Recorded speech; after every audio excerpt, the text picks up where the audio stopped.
This is a hearing of the Tom Lantos Human Rights Commission will come to order. Today's hearing, I would like to thank, first of all, at the outset, our witnesses for sharing their expertise and views. What I believe is a very, very important and timely hearing following a week in which the U.S. Department of State designated Nigeria a country of particular concern, or CPC country, and also when the chief prosecutor for the International Criminal Court, Fatou Bensouda, announced that a well-founded basis exists for investigating Nigeria for crimes against humanity and war crimes, including investigating both terror organizations such as Boko Haram and the Nigerian security forces. I would note that the focus that the Lantos Commission has had over the years, with numerous hearings and briefings on Nigeria, and that I have had as past chairman of the House Foreign Affairs Subcommittee on Africa, Global Health, Global Human Rights. I now serve as its ranking member and co-chairman of this commission. We have focused on Nigeria for a very, very long time, and many of us have traveled there, met with survivors of the Chibok girls' abduction, some family members as well as some of the young women, and have pressed the case of human rights, especially as it relates to terror organizations, for many years. And there's been both sides of the aisle have been very focused on this, as it ought to be, and the executive branch. The United States and the international community, I believe, must do more to mitigate the violence because, above all, the dire situation on the ground warrants it. The killings, the kidnappings, and sexual abuse is absolutely unconscionable. We should do more because the people of Nigeria deserve to live in peace and freedom with their fundamental human rights guaranteed and protected, and because Nigeria is the largest country in Africa, and what happens there has an outsized impact on West Africa and in Africa as a whole. Nigeria is so large, its population is forecast by some to reach over 400 million by 2050, overtaking the United States as the world's third most populous country. And its economic and political leadership in sub-Saharan Africa is so impactful that we simply cannot ignore it. A stable and prosperous Nigeria contributes to stable and prosperous neighbors. Conversely, an unstable Nigeria, racked by poverty and violence, does not contribute to the well-being of its neighbors, but rather can lead to their destabilization in turn. I shared a hearing on Nigeria almost 2 years ago, to this day, noting that Nigeria was at a crossroads at that time. Today we see escalating violence along ethnic and religious lines, exacerbated by economic, social, and political tensions. It is getting worse. Among the 7 Nigerian hearings that I previously chaired were a series of hearings that with respect to the designation of Boko Haram as a foreign terrorist organization, or FTO, along with the bipartisan bill which I introduced, H.R. 3209, that would have called for that designation. While it may sound surprising to some today, for the historical record, it must be stated that the designation of Boko Haram as a foreign terrorist organization was strenuously opposed by the State Department at that time, then led by Secretary of State Hillary Clinton and Assistant Secretary for Africa Johnny Carson. At one of my hearings in 2012, July 10th to be exact, I asked the Secretary why the Obama administration refused to designate Boko Haram as an FTO, foreign terrorist organization, and he said, quote, "It's an important question. We have indeed designated 3 individuals who we think are in top leadership positions to that list, but we have not designated the entire organization because we do not believe that Boko Haram is a homogeneous organization. We believe that the larger element of Boko Haram is not interested in doing anything but attempting to disgrace the Nigerian government." The refusal to designate Boko Haram an FTO went on for about 3 years. This, however, changed when John Kerry became Secretary of State and Linda Thomas Greenfield became the Assistant Secretary for Africa. In fact, it was at a November 2013 hearing that I chaired that Linda Thomas Greenfield publicly announced that Boko Haram would be designated a foreign terrorist organization. It was right before we were going to mark up the bill. So today, thankfully, there is a widespread recognition that Boko Haram, along with its breakaway and perhaps now more powerful faction, the Islamic State West Africa, is clearly a terror threat. But today's hearing will address a related but not as clearly understood phenomenon, which is the violence, mass killings, and atrocities in the Middle Belt of Nigeria that is a correlate to the violence perpetrated by Boko Haram and others. These acts of horrific violence, which we will hear testimony about, are committed in large part by Fulani militants. And I want to underscore that it's important that we do name those responsible for the violence, that its ethno-religious component, because there has been a lot of moral equivocation on this point, including by the State Department. Yet the situation has some degree of complexity. Yes, there are tensions between farmers and pastoralists exacerbated by climate change. There are counter reprisals committed against members of the Fulani community, although they are relatively rare, including those who are innocent of any wrongdoing. But that does not negate the fact that the largest dominant driver of conflict in the Middle Belt region is committed by Fulani extremists who appear driven in large part by ethno-religious chauvinism against mostly Christian farmers, though I do note that there are elsewhere Shia Muslims who are also victims, and that intra-Sunni conflicts also exist within the Muslim community as well. Nigerian Bishop William Avenya will testify today that, and I quote in part, "The mass slaughter of Christians in Nigeria's Middle Belt, by every standard, meets the criteria for a calculated genocide from the definition of the Genocide Convention." And yet he notes, and I quote him again, "No one has ever been arrested or questioned or prosecuted or convicted of any charge related to this spree of killings which has been going on for at least 5 years." In its November 18, 2020 report to the International Criminal Court, the Jubilee Campaign writes, and I quote in pertinent part, "Violence that has taken place in Nigeria's Middle Belt is spiraling out of control, costing the lives of thousands of civilians and destabilizing the country and region. The violence is often characterized as a, quote, intercommunal conflict between herders and farmers over natural resources. However, the well-worn label is now obsolete due to the increasing asymmetry in attacks, as well as the steadily increasing frequency and organizational planning of Fulani militant attacks against civilian targets." It's worth noting that what separates this situation from that of Boko Haram and the Islamic State, West Africa, is the fact that the Nigerian government under President Buhari is dominated by the Fulani. This is true of the military and the state security forces, but increasingly other institutions of power as well, including the Supreme Court of Nigeria, where Buhari engineered the ouster of Chief Justice Walter Onengan. We have also seen the sidelining of members of the Fulani community who have demonstrated a commitment to peace, including the ouster of the Emir of Kano in March of this year, at a time when the COVID epidemic was becoming the focus of our attention and all eyes were off that situation. While there is now a consensus that Boko Haram is engaged in terrorism, that consensus breaks down when the issue of Fulani extremism comes up, a topic I hope we will explore today and gain a better understanding of. I'm also concerned about the apparent inability, or perhaps even reluctance, of the Nigerian federal government under President Buhari to stop the violence in the Middle Belt, or even at times to unequivocally condemn the attacks. As I've said before, it's critically important that Fulani political leaders such as President Buhari, Fulani leaders, religious leaders such as the Sultan of Sokoto, and Fulani institutions such as the Cattlemen's Association, all of whom have authority and influence among the Fulani militants, unequivocally condemn these attacks and use their power and influence to promote peace and to promote reconciliation. It is not sufficient that such condemnation be issued in English as well. Rather, they must be articulated in Hausa and Fulfulde. Again, I want to thank my colleagues who will be joining us today, and I would like to yield. We do have some members who are here and some who are here virtually who might want to make opening comments. So, Mr. McGovern, Co-Chair McGovern, are you? Thank you. Thank you very much. Well, good afternoon.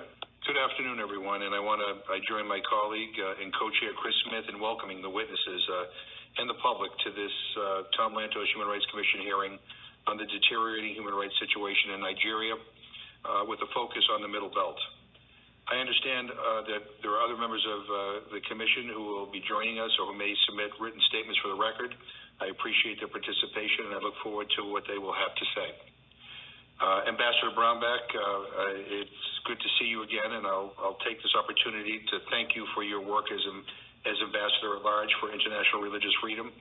I know that you have spoken out on behalf of members of many faiths, including Uyghur and other Turkic Muslims and Tibetan Buddhists in China, and Rohingya Muslims in Burma.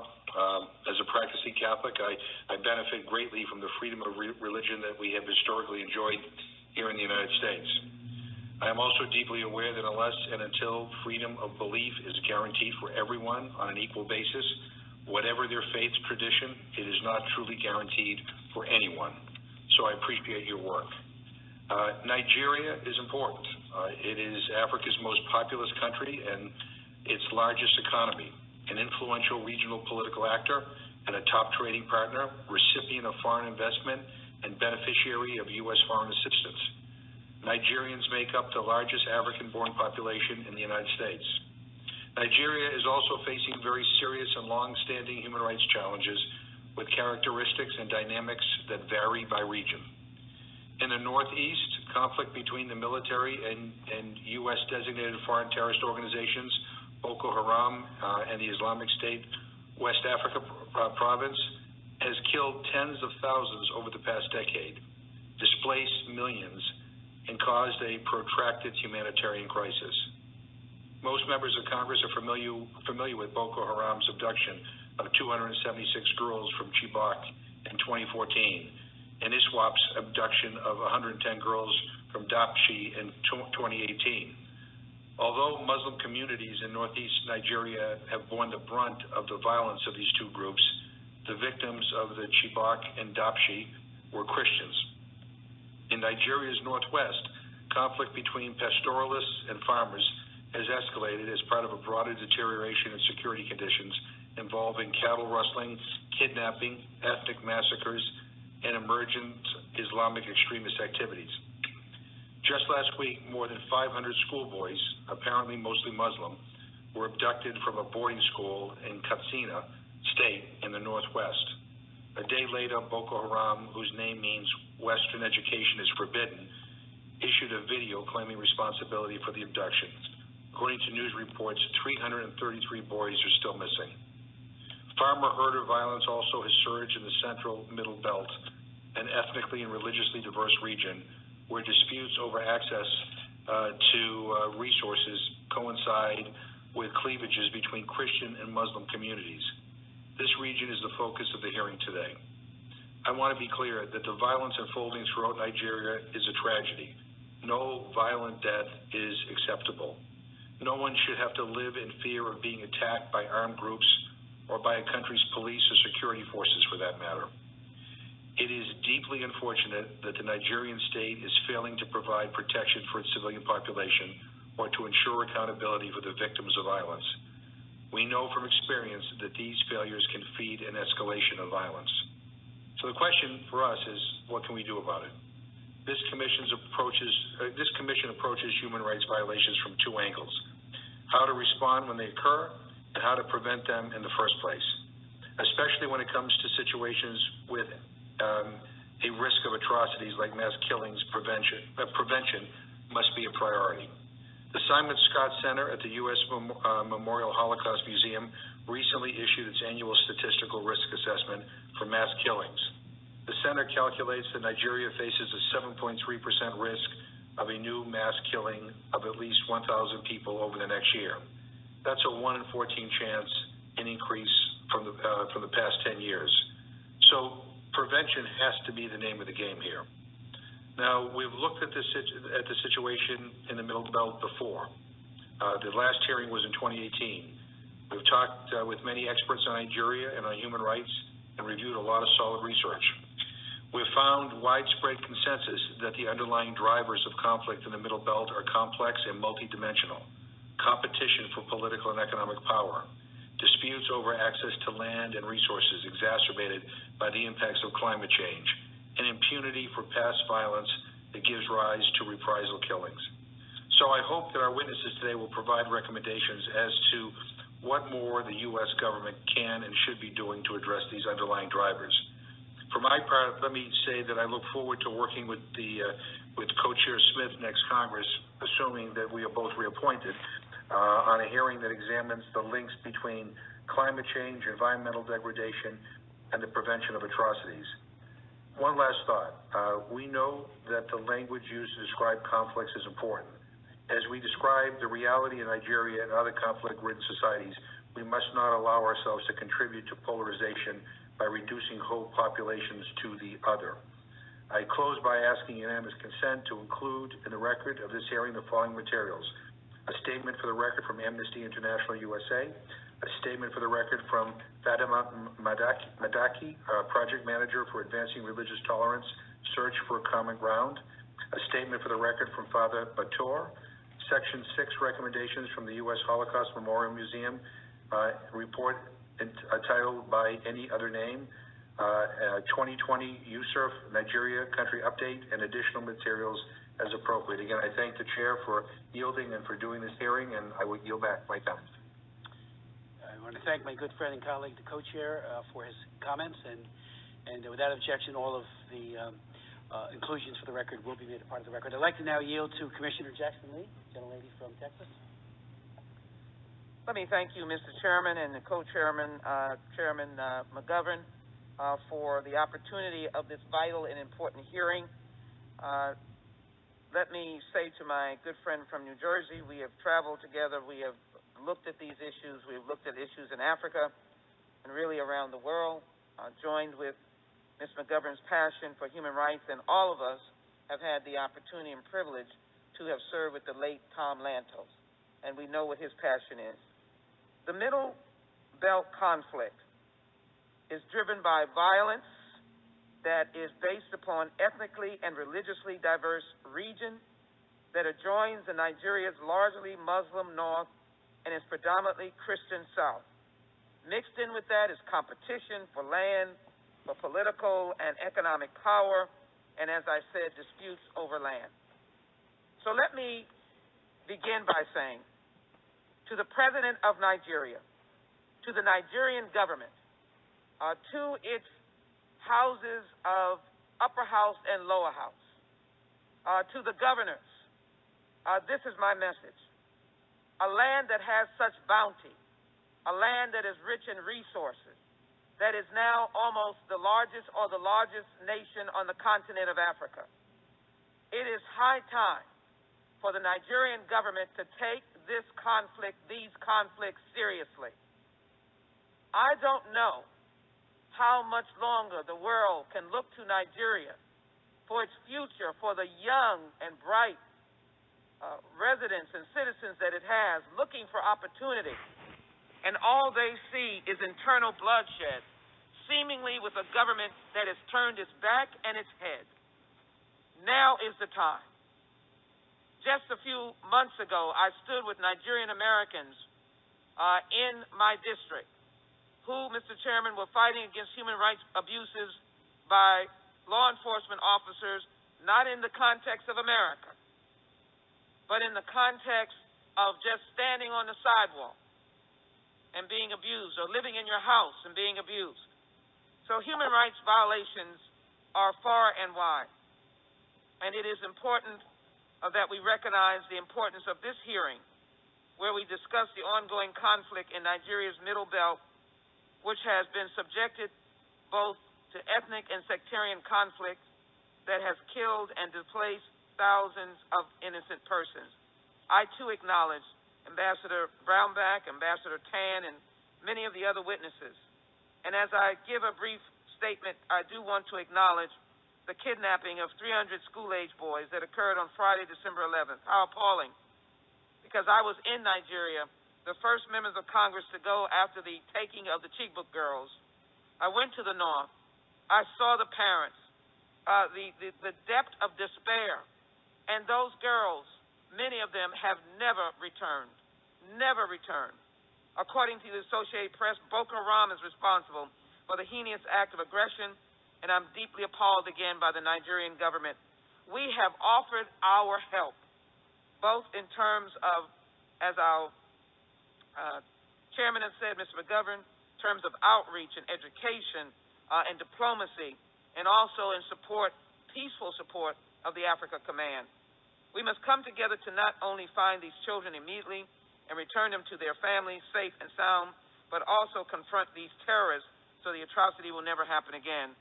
According to the newly released annual statistical risk assessment and the Holocaust Museum's analysis against genocide, Nigeria as a whole faces a 7.3% risk of experiencing a new mass killing by the end of 2021. I don't think we can take that.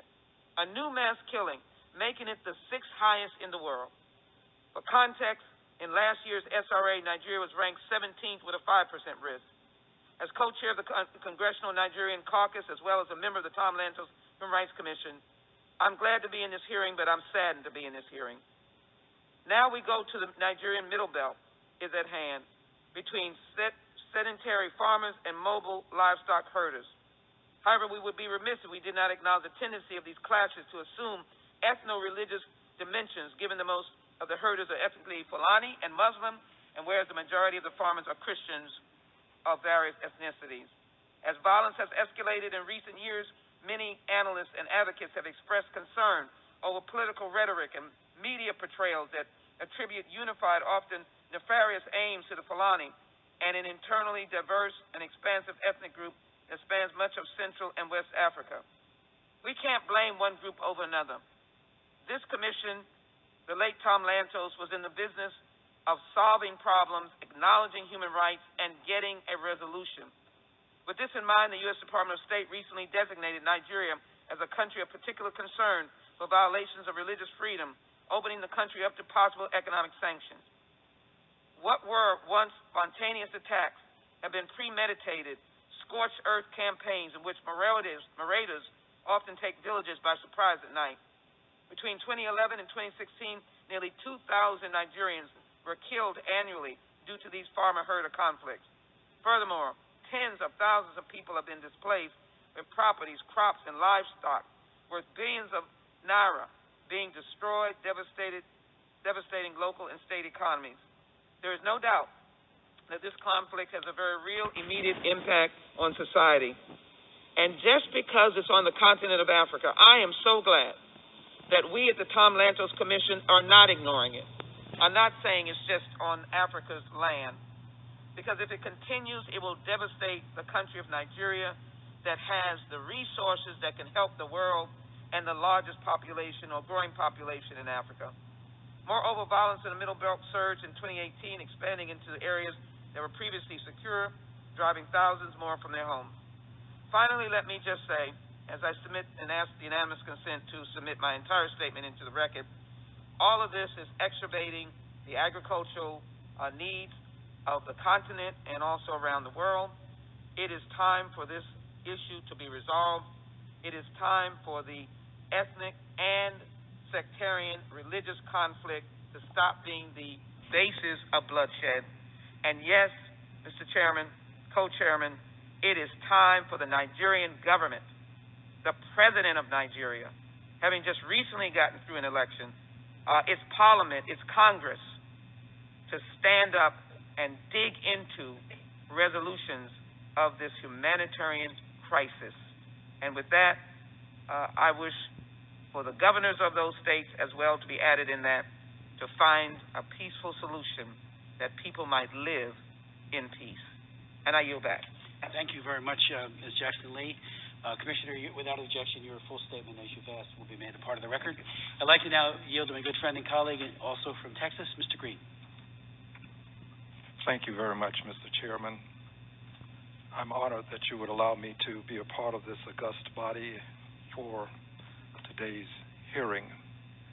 I'm also honored to say that you and I forged a friendship when we had an opportunity to travel abroad together, a friendship that continues and will continue. I have great respect for you and what you have been doing in the area of human rights abroad. I'd also like to thank the co-chair, McGovern. He has demonstrated time and time again that when injustice is threatening the lives of people, the betterment of people, that he will take a stand, and he will do it boldly. He will do it on the floor of the House of Representatives. He will do it publicly. He will do it before the press. He has demonstrated that he will take a bold stand. I must also thank my dear friend and colleague, Congressman Joaquin Castro from Texas. He has been a great partner in this effort to bring justice to the people of Nigeria. He has made some very powerful statements. I'd like to read just one statement from a press release that he and I have issued today. His statement reads, Congress should immediately pass this resolution, and he's speaking of the resolution that I will say more about in just a moment, HRES 1216. Congress should immediately pass this resolution and send a powerful message to the people of Nigeria that we stand in solidarity, both here and in the United States and around the world. We must work toward ending police brutality. I ask that the statement be made a part of the record. Without objection, so ordered. Thank you. I also would like to thank the Nigerian community in Houston, Texas, Professor Christian Ulesi, who has been a great partner in helping us assemble the community. I thank the Eco Club Houston, the Imo Daughters Exclusive Houston, the Niji Ichi Cultural Association Houston, the Nigerian American Multicultural Council Houston, the Nigeria Americans United Political Action Committee. And there are many others that I should be thanking, and I regret that time won't permit me to cover them all.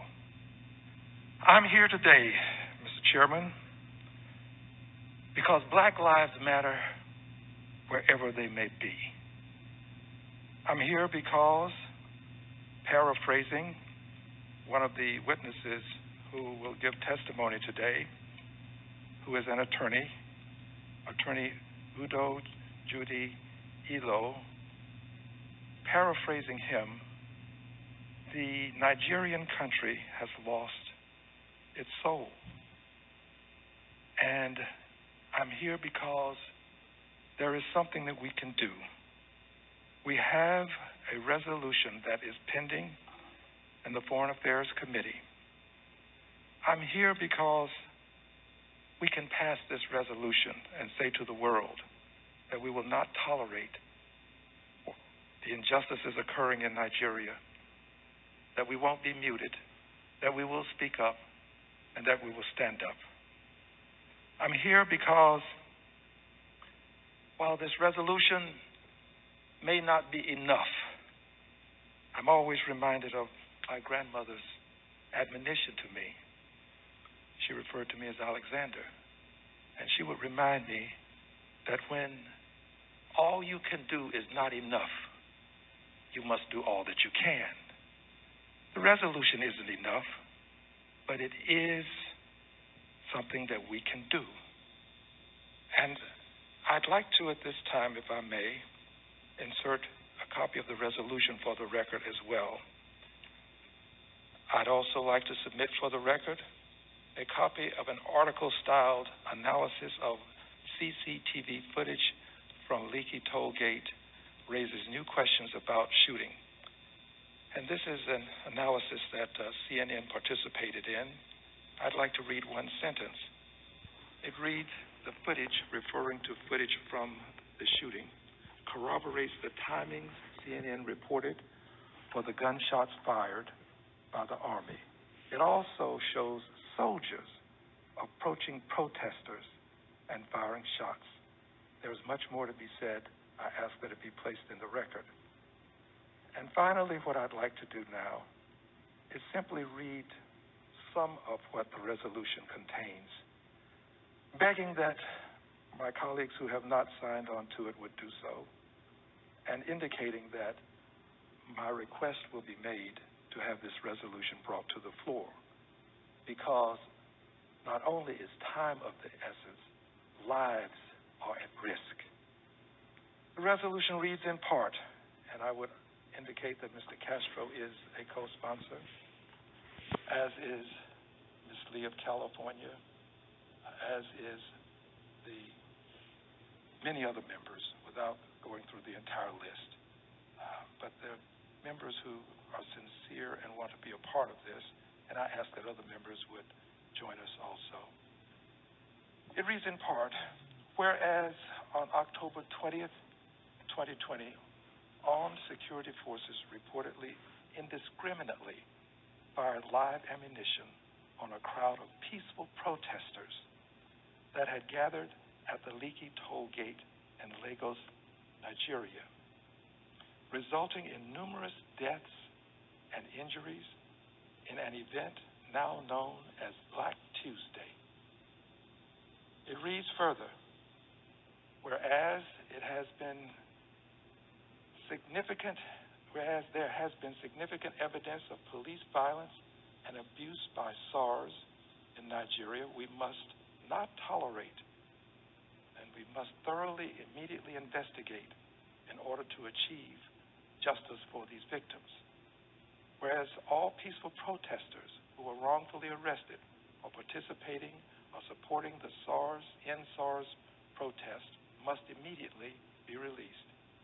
Whereas there must be an immediate independent investigation of the action that led to the killing of and the use of deadly force against protesters at the Lekki toll gate on October 20th, 2020. And I will now go to the be it therefore resolved and bring this to closure. Be it therefore resolved that the House of Representatives condemns the violent crackdown on peaceful protesters by the Nigerian security forces and calls on the government to desist from the persecution, harassment, and infringement of the human rights of any and all Nigerians for exercising their rights to protest. And finally, calls on the African and international human rights community to conduct independent investigations into the use of deadly force against protesters at the Lekki toll gate on October 2020. Mr. Chairman, I ask that the items I call to the attention of the Commission be submitted for the record if there are no objections. No objection. And I just simply close with this.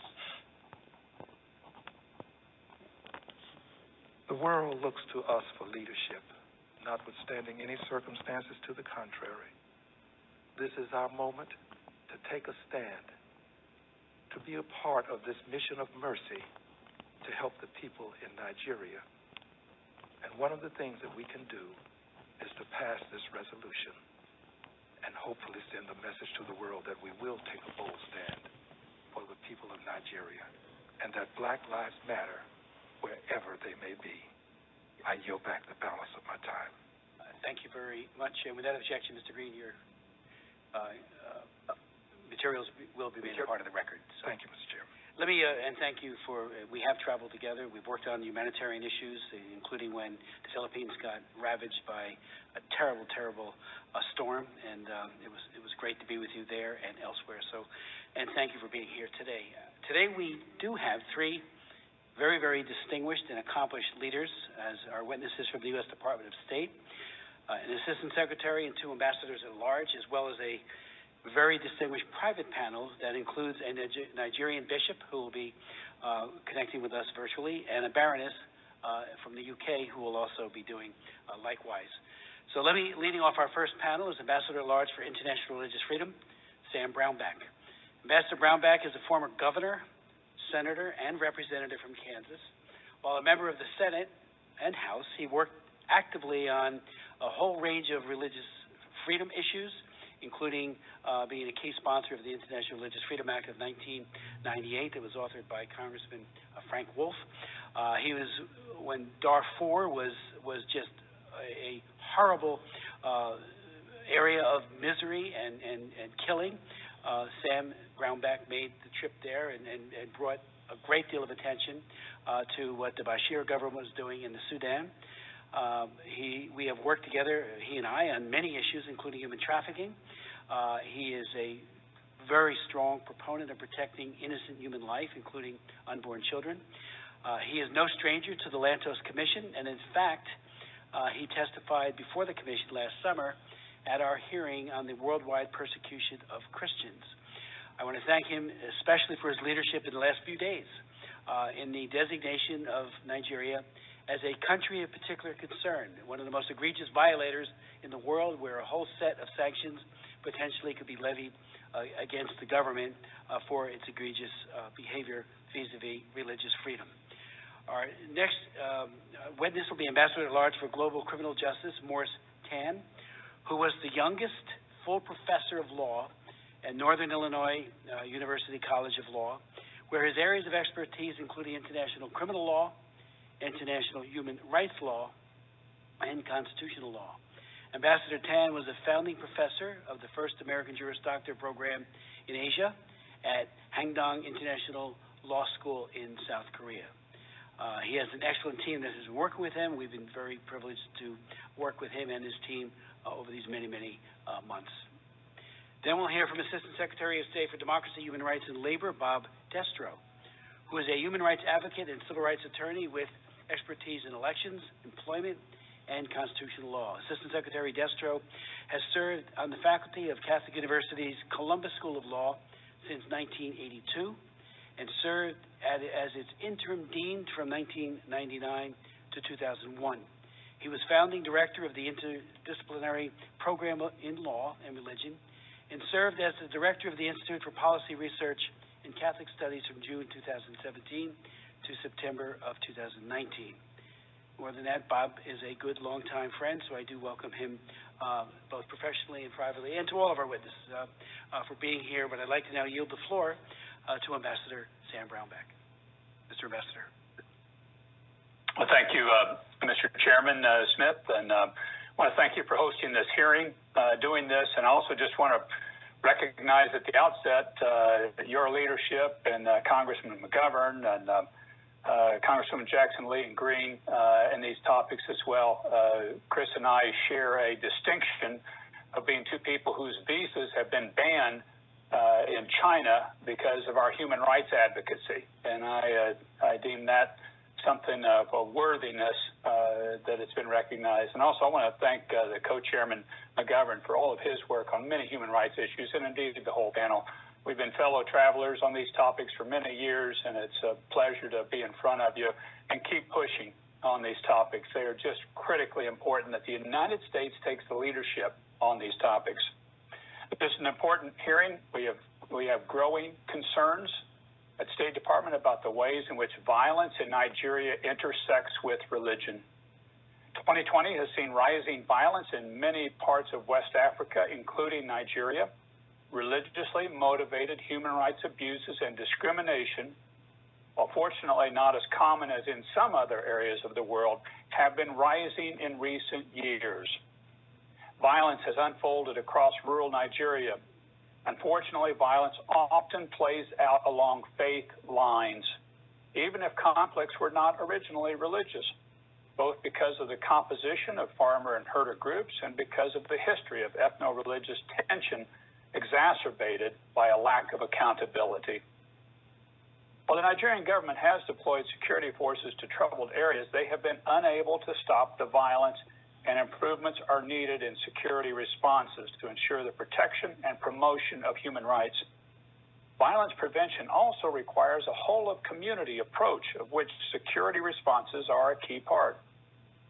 During his annual review of the state of religious freedom in all countries, as required by our law, Secretary Pompeo determined that Nigeria has, quote, engaged in or tolerated particularly severe violations of religious freedom, and therefore moved Nigeria from the special watch list, where it had been placed last year, to the country of particular concern list.